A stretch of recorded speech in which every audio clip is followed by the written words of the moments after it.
This is the unboxing of a Skywatcher DS Pro 120 Apochromatic Refractor telescope. These are becoming rare now due to the coronavirus and the crisis in the transport, and China being almost, in the situation of shut down. Importers are not able to satisfy the needs of the market. So we are in a situation that there is not a supply as much as it used to be. There is yet demand because people are in their homes. They want to buy something. And there are long queues for apochromatic telescopes now. Long waiting lists for suppliers, in Britain at least, as far as I know. So finding second hand is a good thing if you can find it. I was lucky. I found the Apochromatic. Let's unbox it and see. Okay, let's see what is inside. Okay, the box is a large aluminum box, more than 1 meter wide. It has a sturdy handle you can carry easily. 4 latches, as you can see. All of them have locks, so you can lock them. I hope there is a key inside. Oh, look at it. Fully foamed, packed. This is the actual telescope. Lovely, strong dovetail. This is the telescope. This is the finder scope, complete with all the things. Just let me see. How is the lens? Yeah, lens is looking all right. So far so good. It has a star diagonal. I was sprayed on it, so it's dirty. I have to clean it. It's clean because there is no cap on it. 128mm eyepiece. The bottom part of it is missing. I have to get that. What is this? Oh, reducer corrector. E for ED 120. That's the Skywatcher one. £200. That's it. And so on. Yeah, 4 keys. And the main part is this telescope itself. It has a dual speed Crayford focuser, tube rings, and the cap. Let me just remove the cap. Have a look. To here, to the lens, fully darkened. Minimal cleaning probably it needs, but usually you can just use it as it is. And it has, according to this, it has a famous shot glass. So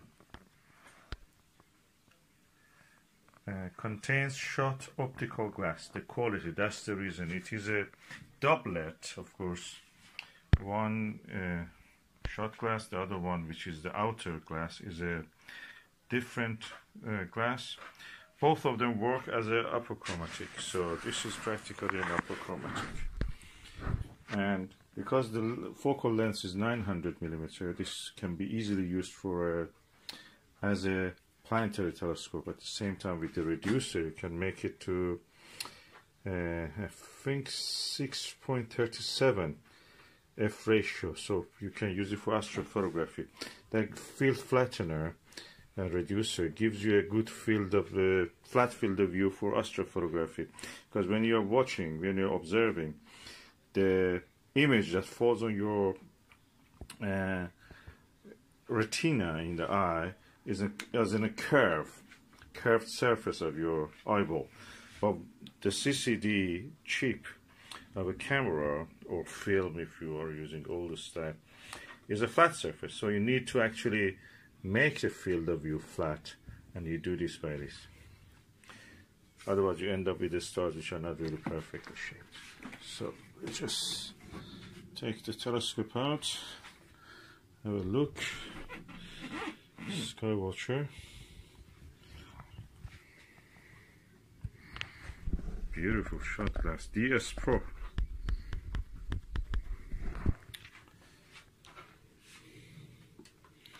Everything as far as I can see is alright. This is a shoe holder for the finder, and this is really good quality Vixen dovetail. That's the autofocus. That's the dual speed focuser, as you can see.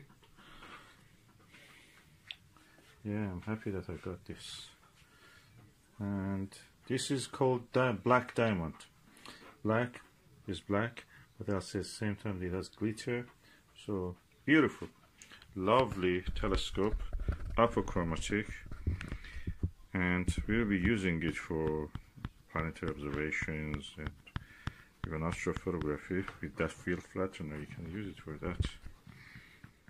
So all in all, this is ready for astrophotography. I have to find the attachment for here, so we can actually attach the diagonal to it. And there is also missing there. So anyway, that's will be something solved. The Skywatcher, and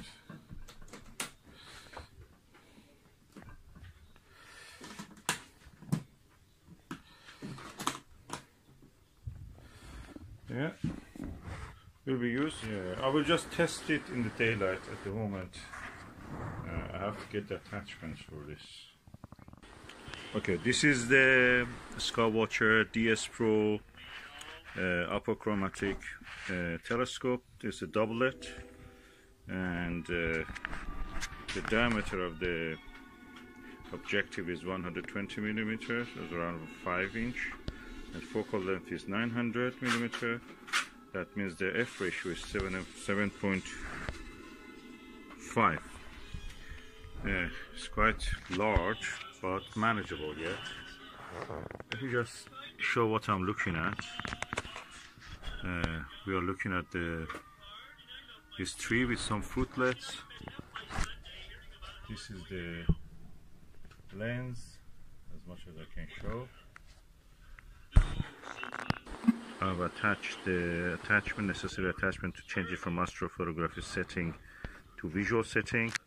This is the attachment, and this is the star diagonal. I cleaned it, and this is the Max Vision 28mm 68 degrees field of view eyepiece. And let's see how it looks.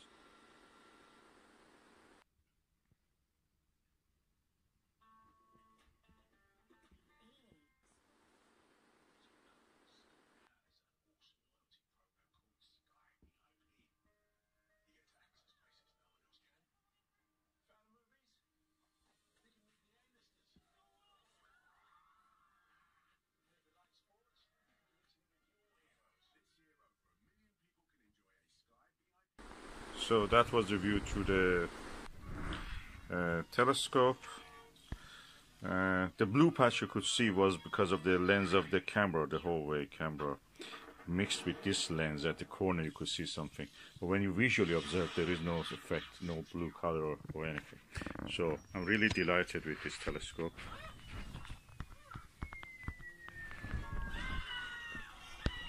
It's a real apochromatic. For the price is a bargain. Cannot be cheaper than this, especially with the dual speed focuser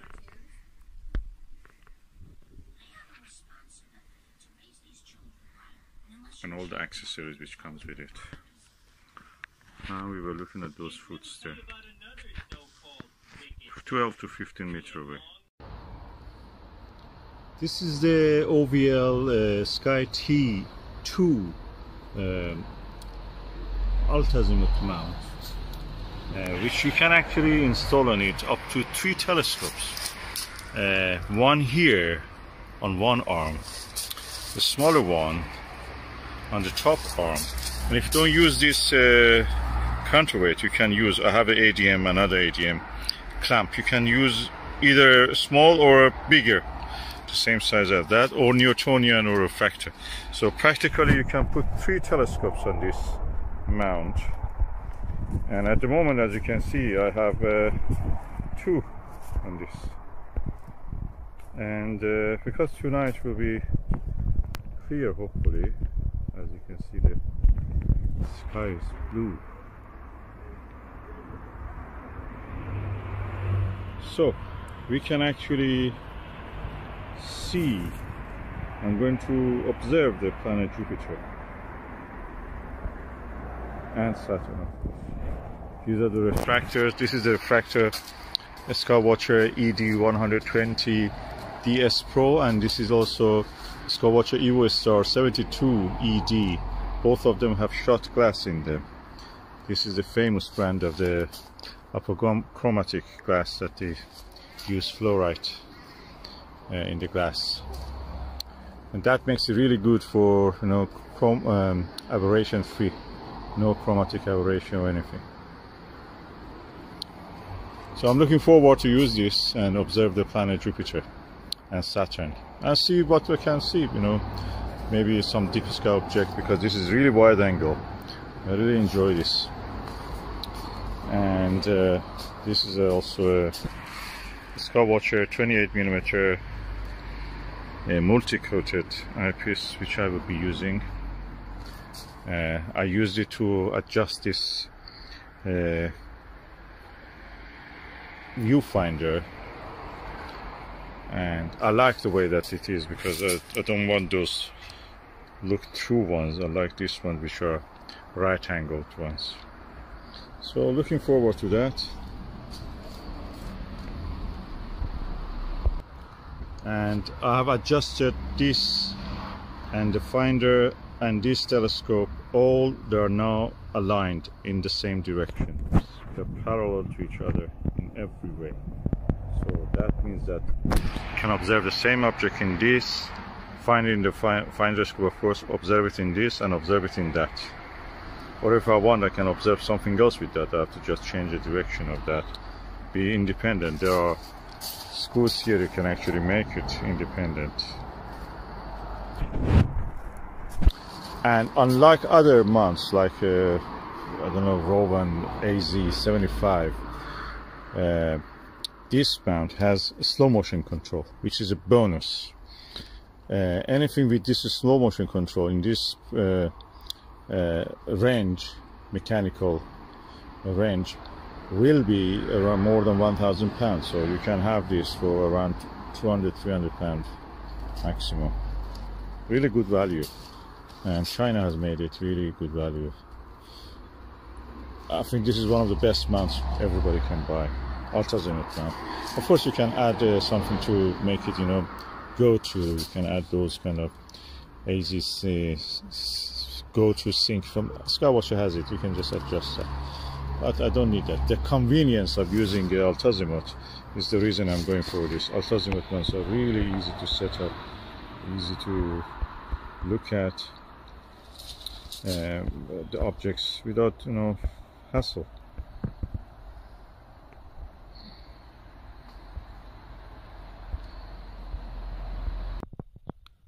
What a beautiful scene. The moon is shining and brightening up the clouds.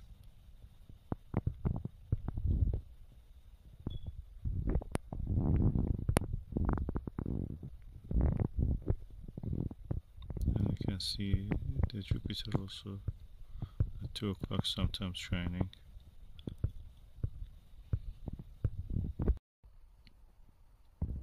And now I'm looking through the SV Boni aspheric 23mm eyepiece, and the telescope again is the Skywatcher ED120 refractor telescope.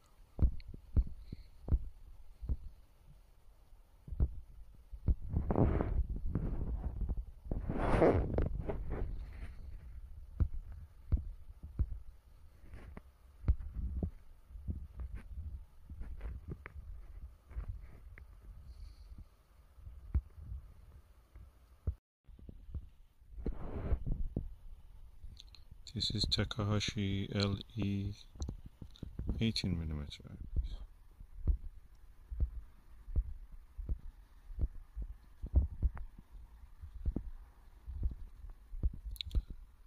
The image quality is as good as the orthoscopic.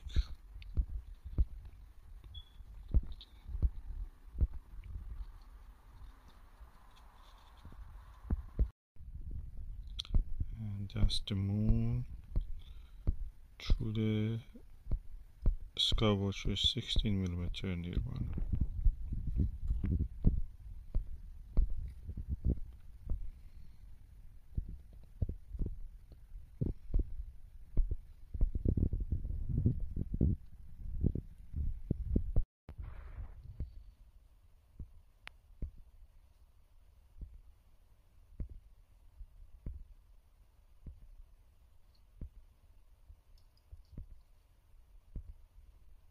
Teleview Nagler 7mm through the Skywatcher ED 120.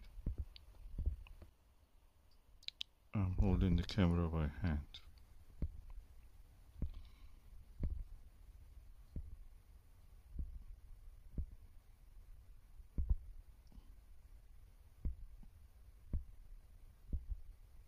And you see sometimes it goes foggy and unclear autofocus is because camera is leaning on the rubber eye guard, and rubber eye guard goes down and up.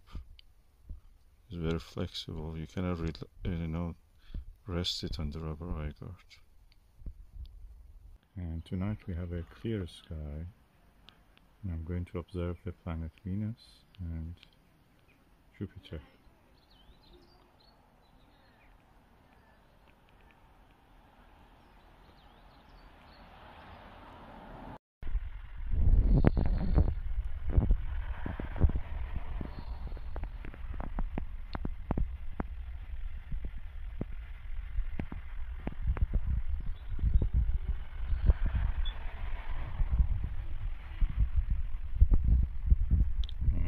Nirvana 7mm.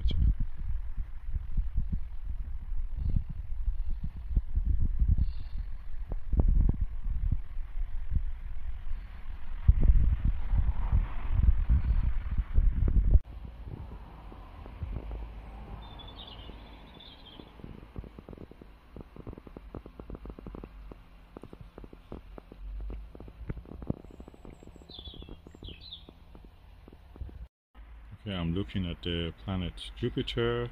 I have found Venus. I looked at it. It's near the gibbous phase, and the planet Jupiter, which is there,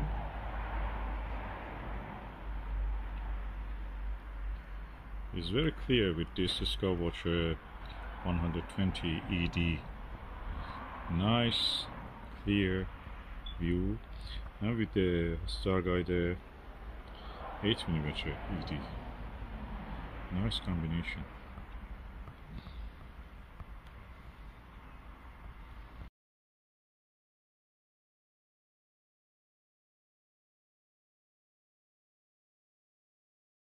And I can see Io, which is very close to the limb of the planet Jupiter. At the same time, I think I can see the shadow of it, tiny clear, as if drawn by a sharp pencil tip, is visible beside it. It's amazing. This telescope and this combination are excellent. Oh, hallelujah! This is one of those exceptional nights that I can use the Nirvana 4mm 82 degrees eyepiece, and I can see clearly the disc of the Io, and it's very tiny, of course, pinhead, and also the shadow of it on the Jupiter.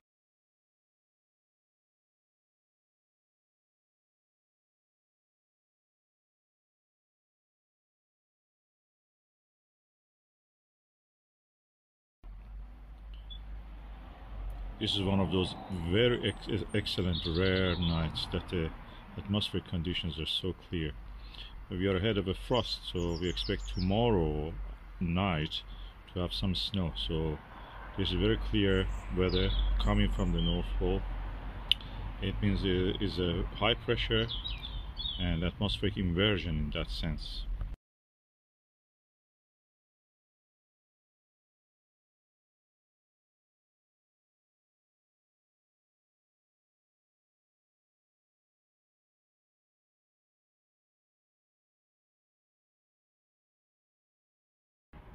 I can say this is the night that this 4mm Nirvana really shines. It comes to its best use. And I'm really happy now that I have this now to have a look. If I didn't have it, I have to go for something like 7mm Nirvana and borrow it, which will give also similar result. Clearly see tiny discs as a Ganymede, Callisto, and kind of bluish white of the Europa. Of course, atmospheric dispersion causes this to a little bit sometimes elongated, but you can see that it's not a star. It has a disk. It is a planetary body. So after using these ED eyepieces, I came to the conclusion. This is my conclusion. The Starguider ED eyepieces are perfect eyepiece for using with refractors. 60 degrees field of view, nice, and clarity excellent, contrast excellent, light scatter well controlled, you don't see any halo around the bright objects like Jupiter or Venus, and perfect for refractor telescopes. But if you want to use it on a Dobsonian, no, I don't think that is the perfect choice. It's better to have a wider field of view angular wise, so it's better to have something like 70 degrees or 80 degrees, 100 degrees, 110 degrees. Of course you can use it, and I have not tried it myself, but with the refractor I feel that is really good. With the reflector I may eventually try it, but at the moment I don't feel that the field of view is big enough to avoid the nudging, constant nudging of the tube of the Dobsonian. Oh, what excellent eyepiece is this 26mm Meade Plusle. That's the lovely eyepiece, sharp. I'm looking at the M42 Great Orion Nebula, it's so beautiful.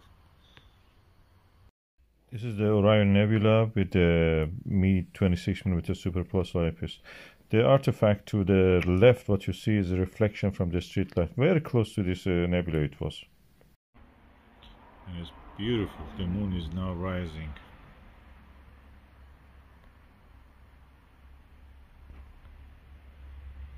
Over my telescope.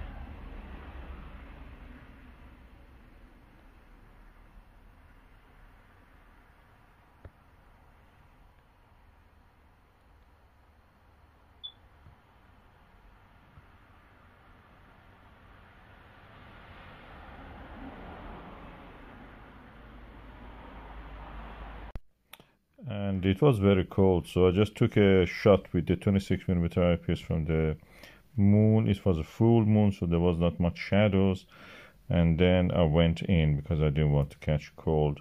It was a beautiful session. I really enjoyed it. All the eyepieces I use, I'm really enjoying them. I love them, from the simplest one to the best technically advanced one, optically advanced one. And I finished this video by telling how much I admire the Huawei P30 Pro mobile phone camera. This is the best camera I've ever seen. I don't know any other camera as good as this one. Of course, all these images you saw here were handheld, but the camera is excellent. You can see the Orion Nebula at the same, Orion constellation at the same time. My telescope, very nice capture. Repairing loose Crayford focusers. Crayford focusers are an invention that was made by someone called Crayford in South London somewhere. It's a very basic kind of focuser, inferior to the rack and pinion. That's the reason many of them actually have this problem. When you add a little bit weight to them, they just budge into it. The friction is not enough to hold them, and what you will end up is that you will lose focus, or even the whole thing may come off. So what's the solution for that? I had done a lot of things, adding duct tape, going to remove material from the surfaces that are in contact in the focuser. None of them works. But finally I came to one final solution, and that was something that everybody was telling me to avoid, and that is to tighten up the screws there underneath the focuser. And I did that for this Skywatcher ED80 Pro series gold version, and it worked. It's not a dual Crayford focuser, it's a single one, and it repaired it. I can add any weight on this at the moment. I will not, of course, risk it to put a 1.5 kilo one, but I've done it in the past on this one. But anyway, it works now. And the next telescope that I use on this is a Skywatcher ED120. And it again had this problem, f.7.5 focal ratio.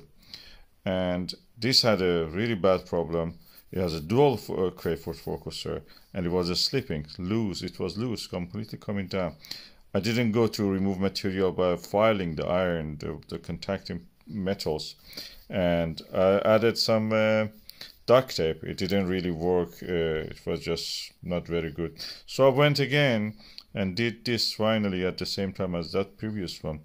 Tightened up the Allen wrench with the Allen wrench, the screws there, Allen screws there. And it works now perfect.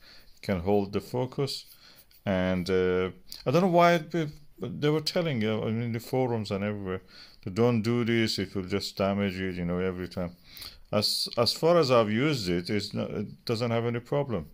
It just moves smoothly. Of course, I prefer a rack and pinion.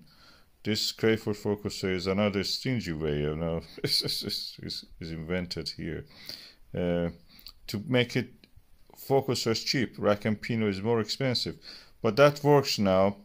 Even at a steep angle like this, when I was observing the Andromeda M31 galaxy, and I could go. It was the angle of this telescope at that time was around 65 to 70 degrees from the horizontal, and I could easily, you know, have the eyepiece there and just observe. Two telescopes on this. Sky T2, no problem at all. Beautiful shot also. I was able to take it, looked like a spaceship. And that was the solution for me. It has worked so far. No problem at all.